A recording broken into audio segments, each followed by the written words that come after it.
Hello friends, good morning. তো আজকে আমি আমার বাগান থেকে ভিডিওটা শুরু করেছি। এই দেখো কত সুন্দর কুমড়োর শাক হয়েছে, তার সাথে ফুলও হয়েছিল। তো আজকে আমি কুমড়োর পাতা তুলে নিচ্ছি, কারণ আজকে করব কুমড়ো পাতা বাটা। তো সে কারণে সমস্ত পাতাগুলো তুলছি।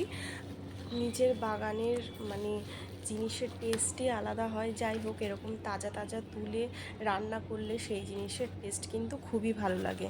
আর কুমড়ো গাছ, তারপর লাউ গাছ সবই লাগানো হয়েছে, কারণ আমরা যেন প্রত্যেক দিন শাক খেতে পারি। আর খুব ইচ্ছে ছিল যে নিজের বাগান থেকে তুলে তুলে শাক খাবো। তো যাই হোক, সেই স্বপ্নটা অ্যাটলিস্ট পূরণ হলো। তো এই যে যে যখন মনে হবে তখনই আমরা খেতে পারবো। তো এখানে খালি কুমড়ো গাছ আর লাউ গাছই নয়, এখানে লাগানো হয়েছে ফুল গাছ, আবার অনেক রকমের ফুল গাছই লাগানো হয়েছে। তারপর নিজের থেকেই পেঁপে গাছ, এগুলো সব উঠেছে। আর এই দেখো, এই ছোট ছোট যে ফুলগুলো দেখছো সেগুলো মানে হয়েছে আর কি। তো যাই হোক, খুব ভাল লাগছে। নিজের বাগান থেকে এবার ফুল তুলেও ঠাকুরকে দিতে পারবো। আর এই দেখো, এইগুলো সব তুলে তারপর মোটামুটি সমস্ত বাসি কাজ আমি করে নিয়েছি। আর এবার চটপট করে ঘরটা মুছে নিচ্ছি।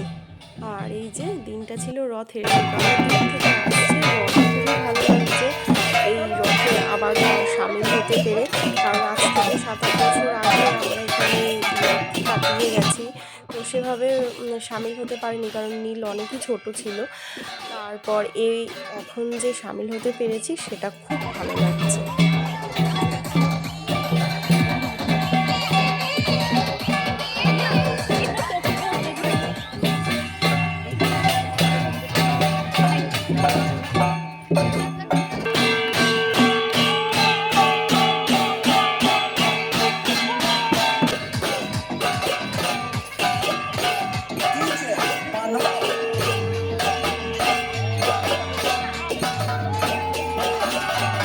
আমার মনে হয় জানো তো, ভগবান সত্যিই আছে। কারণ মানে তোমার ইচ্ছে থাকলে 7-8 বছর পর হলেও ঠিক ভগবান তোমাকে তোমার দিনটা ঠিক ফিরিয়েই দেবে। কারণ যদি ইচ্ছে তোমার সৎ হয় আর যদি উদ্যোগটাও সৎ থাকে তাহলে।